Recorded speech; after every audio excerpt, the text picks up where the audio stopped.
45 जो क्वेश्चन था, to circles of radius 4 centimetre and 6 centimetre touch each other internally. What is the length of longest chord of the outer circle which is also tangent to inner circle? वो ये कह रहा है कि ये एक हम लोगों का सर्किल है और इस सर्किल के अंदर में हमने एक टच किया, इस तरीके से है. इसका जो रेडियस दे रहा है, इसका रेडियस दे रहा है वो 4 सेंटीमीटर. ये वाला जो है ना, ये अपन लोगों का ये जो सर्किल बन रहा है,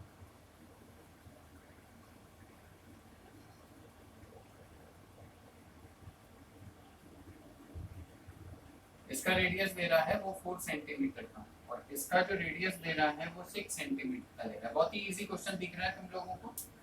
चलो जरा इसके ऑप्शंस पर देखें, जरा ऑप्शंस भी देख लेते हैं. यहाँ पे 8√2, 6√2 और 4√2, ये 4 ऑप्शंस हैं हमारे सामने, है ना. इस क्वेश्चन को देखते साथ ही तुम लोगों को क्या लगा कि अच्छा ये यहाँ पे ये कॉमन टेंजेंट इस तरीके से इसने बनाई होगी, ये कॉर्ड होगी, ये टेंजेंट है, यहाँ से लेकर यहाँ तक का है. इसका हमको रेडियस लेना है, बड़े वाले का रेडियस ये, छोटे वाले का रेडियस ये सारे की सारी चीजें तुम कर रहे हो.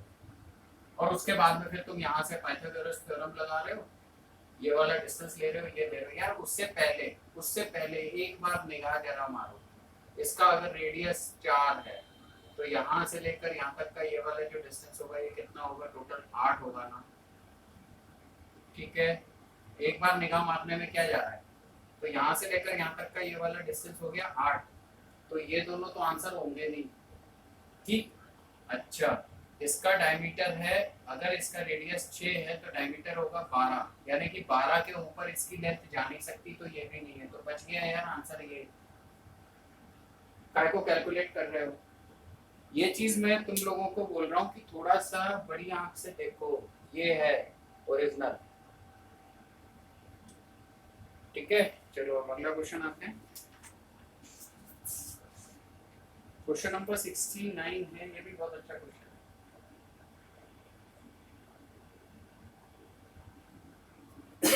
एग्जामिनेशन अप्रोच डेवलप करो, कोई दिमाग लगाने की. मेरा जो है, मुझे ऐसा लगता है कि सबसे कम फॉर्मूले से हम लोग एग्जामिनेशन ज्यादा अच्छे से क्लियर कर सकते हैं. मेहनत बहुत करोगे. मेहनत क्यों कर रहे हो? मेहनत वहां करो ना जहाँ पे जरूरत है. अब देखो ये वाला जो क्वेश्चन है, ABCD trapezium sides AB and CD are parallel to each other. AB and CD ये दोनों की दोनों हमने पैरेलल लेनी है. यहाँ पे वो ये कह रहा है AB is equal to 6 centimetre, CD is equal to 18 centimetre. ABCD बनाना पड़ेगा, ये 18 सेंटीमीटर हो गया. BC is equal to 8 centimetre. BC जो है ये हम लोगों का 8 सेंटीमीटर का डिस्टेंस दे रहा है. And AD is equal to 12 centimetre. AD जो है ये हम लोग का 12 सेंटीमीटर है. A line parallel to AB divides the trapezium in two equal parts of equal perimeter.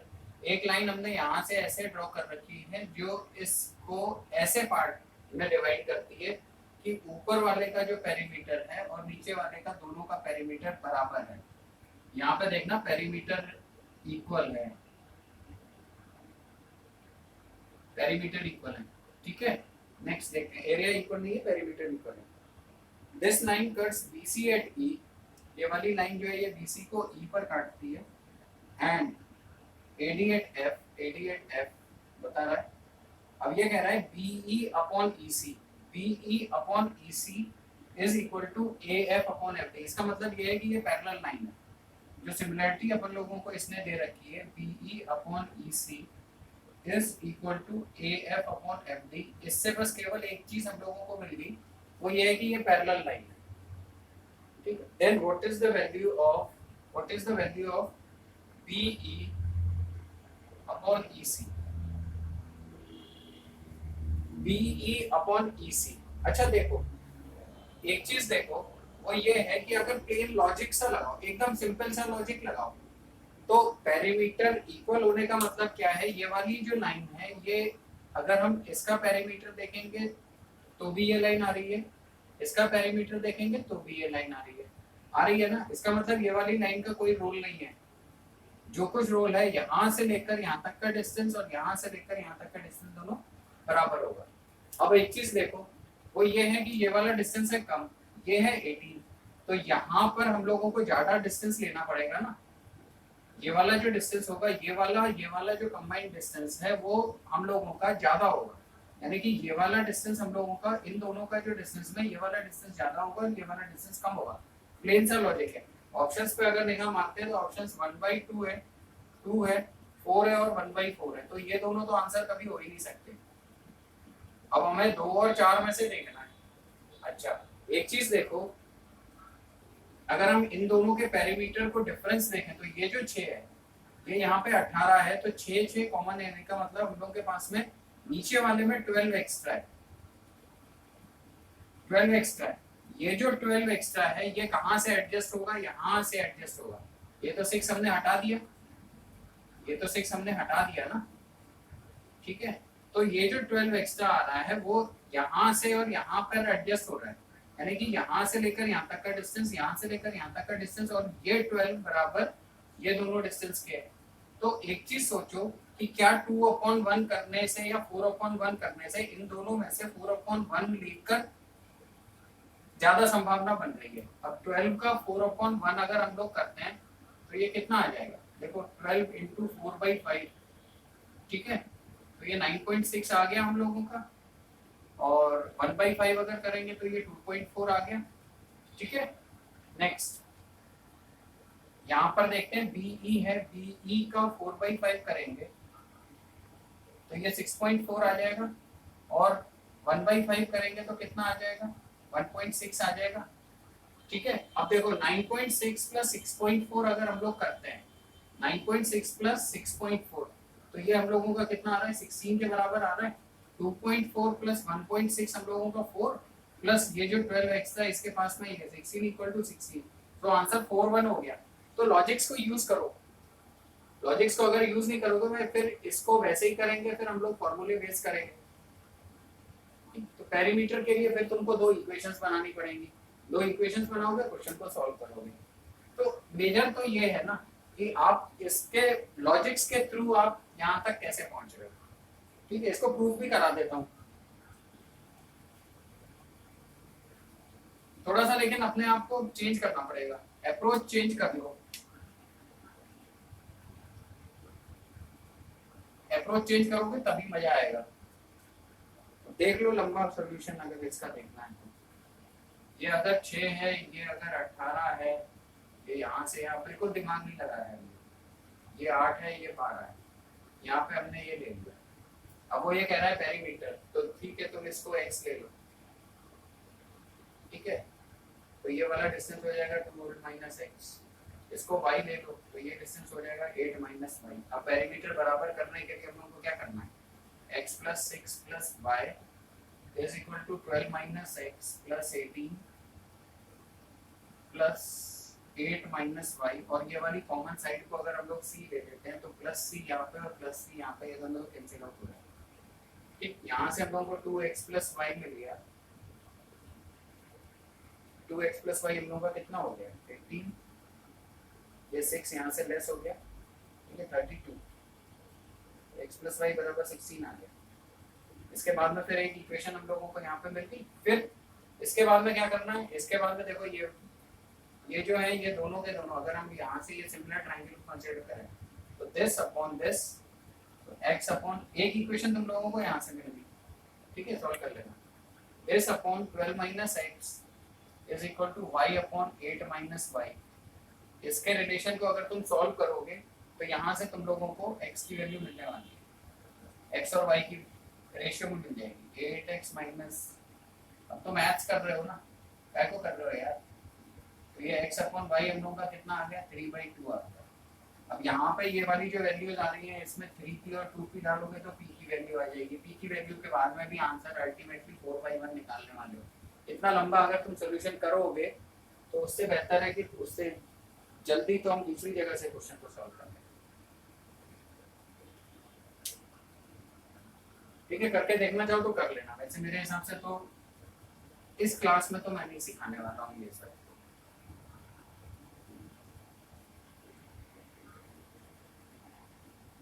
मुझे भी बोरियत होती है,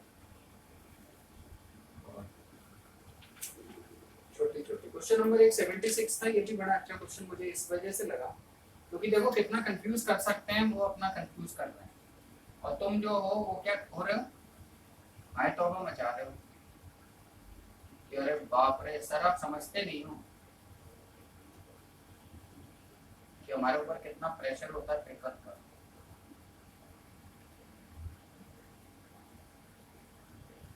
प्रेशर लेते हो तुम, उसने एक फोटो ये दे रखी है और इधर पर एक सर्किल दे रखा है और वो ये कहता है in the given figure ABC is an equilateral triangle. ABC जो है ये हम लोगों का इक्विलेटरल ट्रायंगल है।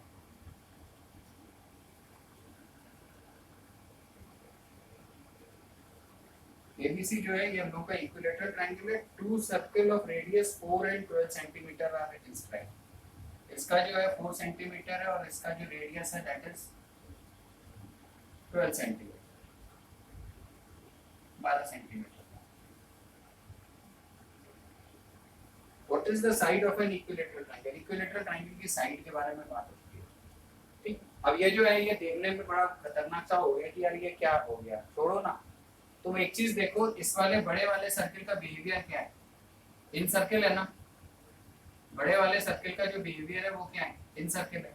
मैंने तुम लोगों को एक स्टैंडर्ड फिगर बता रखी है कि ऐसे करके बता रखी है, क्लासेस में भी बताइए, यहाँ पे भी बताइए। एक ये इक्विलेटरल ट्रायंगल की स्टैंडर्ड फिगर है ना। ये वाली स्टैंडर्ड फिगर में हम लोगों को क्या मिलता है, जब ये 1 होता है, जब ये 1 होता है तो इसकी साइड कितनी होती है? 2√3 की साइड होती है। तो यहाँ पे अब देखो इधर पे वो सर्किल कहीं पे भी बना दे, यहाँ बना दे, यहाँ बना दे, बहुत सारे सर्किल बना दे, तो मैं इससे क्या मतलब है? तुम केवल इस पर निगाह मारो ना, ये वाला जो इन सर्किल जो बन रहा है, तो 1 इज इक्विवेलेंट टू कितना हो गया? 12। तो 2√3 इज इक्विवेलेंट टू 24√3। आंसर आ गया, कुछ करना ही नहीं है इसमें, तो आंसर इज 24√3।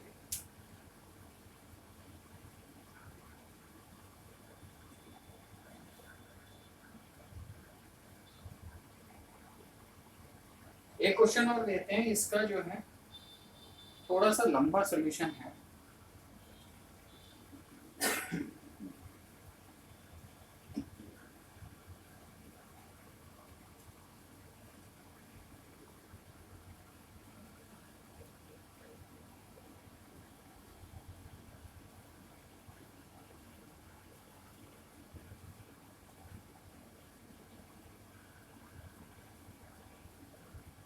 इसमें देखो एक क्वेश्चन जो इसने दे रखा है, बड़ा अच्छा क्वेश्चन मुझे लगा था ये है क्वेश्चन नंबर 71। ये वाली जिनके पास में शीट नहीं है ना, पहुंच जाएगी तुम्हारे पास, टेंशन मत लो तुम। अभी पहले तुम जब वो शीट करोगे कम से कम ये वाले सॉल्यूशन से ही तो करोगे, सीख तो लो।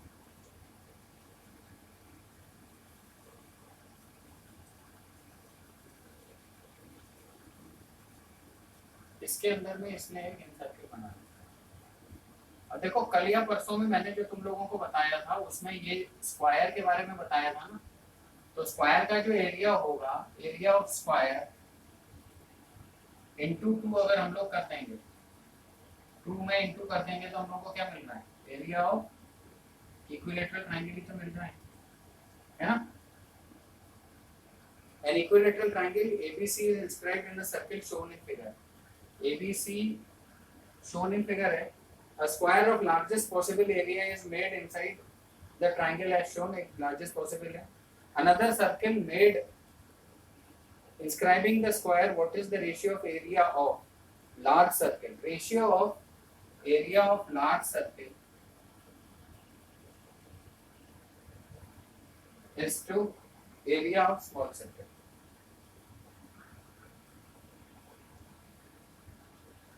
Area of small circle, area area का कंपैरिजन है। अच्छा इसके देखो ऑप्शंस पे अगर निगाह मारो तो ये 15 माइनस 12√3 रेशियो 1, 63 माइनस 36√3 का रेशियो 4 से है, 7 माइनस 4√3 का रेशियो 8 से है और 18 माइनस √3 का रेशियो 2 से है। तो ये समझ में आ रहा है कि इसमें हम लोगों को कुछ ना कुछ गड़बड़ करके हम लोगों को दिया हुआ है, आंसर बड़ा अलग टाइप का आने वाला है। अच्छा देखो एरिया ऑफ स्मॉलर सर्किल के बारे में अगर हम बात करते हैं तो ये जो है इसका एरिया हम लोगों का कितना अगर हम इसको ए ले लेते हैं, इसकी रेडियस को ए ले लेते हैं, तो एरिया ऑफ स्मॉल सर्कल जो हम लोगों को मिलेगा वो मिलेगा पाई ए स्क्वायर। यहाँ तक आ गया पाई ए स्क्वायर। अच्छा जब देखो ये अगर ए है तो ये पूरा 2a हो जाएगा ना, पूरा 2a हो गया, तो ये 2a और ये 2a के हिसाब से एरिया ऑफ स्क्वायर एक एक करके निकालते जाते हैं। एरिया ऑफ स्क्वायर जो बनेगा ये हम लोग का बनेगा 4a स्क्वायर के बराबर। अब यहाँ पे एरिया ऑफ स्क्वायर इंटू 2 कर देंगे तो इक्विलेटरल ट्रायंगल का एरिया मिल गया, ठीक है, इक्विलेटरल ट्रायंगल का एरिया मिल गया। एरिया ऑफ ट्रायंगल जो मिल गया ये हम लोग को मिल गया 8a स्क्वायर के बराबर, ठीक है। अब एक चीज देखो, वो ये है कि अगर एरिया ऑफ ट्रायंगल हम लोगों को a मिल गया है और इसकी साइड को हम लोग p ले लेते हैं, तो ये हम लोगों को क्या मिल जाएगा, देखो p की जगह पे 2p ले लेते हैं हम लोग, तो ये 2p का whole square by 4√3 is equal to 8a square मिल रहा है ना, ठीक है। यहाँ से हम लोगों को p की वैल्यू मिल जाएगी, साइड हमने 2p ले रखा है, तो 2p की वैल्यू क्यों ली है, देखो जब हम 2p की वैल्यू लेते हैं, अगर हम 2p की वैल्यू लेते हैं, हाँ, तो ये जब 2 होता है तो ये √3 होता है और ये 1 होता है, ठीक है। अगर ये 2p होगा तो ये √3 यहाँ से लेकर यहाँ तक का, ये जो एम्पलीट्यूड है यहाँ से लेकर यहाँ तक का, ये हो जाएगा हमारा, क्या हो जाएगा, p√3 और ये भी p√3, और यहाँ पर ये मालूम है कि ये 2:1 में होता है, तो ये वाला जो यहाँ से लेकर यहाँ तक का जो रेडियस हो जाएगा, ये रेडियस हो जाएगा 2/3p, ठीक है। और फिर हम लोग पाई आर स्क्वायर कर देंगे, तो पाई आर स्क्वायर हमको किसका करना, इस वाली वैल्यू का करना, ठीक है ना, इसीलिए यहाँ पे इसको 2p लिया है। तो यहाँ से देखो इसको अगर हम लोग कैलकुलेट करते हैं तो ये आ जाएगा 4p²/4 √3 is equal to 8a square के बराबर, ठीक है। तो p स्क्वायर की वैल्यू आ गई 8a स्क्वायर/√3, ठीक है। अच्छा जो रेडियस है वो हम लोग का कितना निकला, हम लोग का रेडियस निकला है ये, तो अगर हम इसको यूज करके एरिया निकालेंगे तो ये आ जाएगा पाई इसका होल स्क्वायर, तो p स्क्वायर √3 का 3 इंटू 2 का 4/9, और p स्क्वायर की वैल्यू हम लोगों ने यहाँ से निकाल रखी है, तो 8a स्क्वायर/√3 हमने यहाँ पर कर दिया ना, ठीक है। अब इसको कंपेयर कर लेते हैं इससे पाई ए स्क्वायर से, थोड़ा सा लेंदी था, मैंने तुम लोगों को बताया था, तो पाई से पाई कट गया, ए से ए कट गया। अब देखो यहाँ पे हम लोगों को जो रेशियो मिला वो क्या मिला, ये तो √3 हो गया, ठीक है, और कुछ मिला क्या, 32/9 √3 का 1 से रेशियो हम लोगों को मिल रहा है, ठीक है ना। और आंसर जो दे रखे हैं वो कैसे दे रखे हैं, ऐसे दे रखे हैं आंसर, ठीक। तो ये हम लोगों का एरिया है 32/9। अच्छा एक चीज देखो, अगर ये 36 होता तो ये 4√3 होता, हम अगर इसको 36 ले लेते हैं तो ये 4√3 से कुछ कम होगा, तब ये एरिया हम लोगों का 1 होगा, है ना। यहाँ पर देखो, यहाँ पर अगर हम लोग यहाँ पे ये कर देते हैं तो इसको अगर 1 बनाते हैं तो ये 9 - 1.7 का है, तो 9 ये कभी भी हम लोगों को ये चीज नहीं दे रहा है, पॉइंट समझ में आ रहा है ना। 9 - √3 का 1.732/2 करेंगे तो पॉइंट में कुछ आ रहा है, यानी कि ये वाली वैल्यू जो है कभी भी हमारी 4√3 नहीं मिल रही, तो ये हमने काट दिया। अच्छा 7/8 अगर हम लोग यहाँ पे करते हैं तो ये तो ऑलरेडी 7/8 1 से कम हो जाएगा, तो हम लोगों को इससे भी आंसर नहीं मिलने वाला है। अब हमारे पास में 2 ऑप्शंस यहाँ पे रह गए, एक ये वाला रह गया और एक ये। इसमें देखो ये हम लोगों का √3 है, तो हम लोग इसमें से √3 ले लेंगे, √3 अगर कॉमन लेते हैं तो ये 5√3 माइनस का 12, और ये √3 आ रहा है और इसका 1 से आ रहा है, 5√3 1.732, ठीक है। तो अगर हम लोग 1.732 इंटू 5 अगर कर देते हैं तो कितना आएगा, सिंपल कैलकुलेशन करते हैं, 5 2 10 1 5 16 136 3, और ये 9.6 आ रहा है, ये वाली वैल्यू नेगेटिव आ रही है, तो बचगा क्या अपने पास में, केवल एक ऑप्शन ये वाला बच रहा है, और यही आंसर है। पॉइंट समझ में आया, तो यार ये कंसेप्चुअली आपको लेके चलना पड़ेगा सारी की सारी चीजें, ठीक है। अच्छा क्वेश्चन था, थोड़ा सा लेंदी था, एक्सप्लेनेशन थोड़ा सा लेंदी था, करते जाओगे तो आ जाएगा। चलो इतना काफी है, इन क्वेश्चंस को कर लेना, और क्वेश्चंस लेके आऊंगा मैं तुम लोगों के लिए। एक आध क्वेश्चन और देखा था आपने, मिस हो गया, वो मिल नहीं रहा है, कल मिल जाएगा। हाँ मिल गया, मिल गया। एक क्वेश्चन और देखते हैं।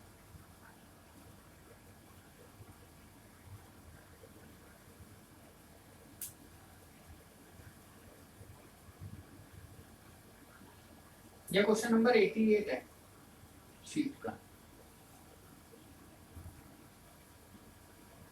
लॉजिकल अप्रोच यूज करो। ये पेपर में मैंने यही चीज देख रखी है कि आपको ना लॉजिक्स को यूज करना है। अब ये कोई वैसे पेपर तो है नहीं जो जहाँ पे हम क्वेश्चन छोड़ देंगे और हमारी नौकरियां लग जाएंगी।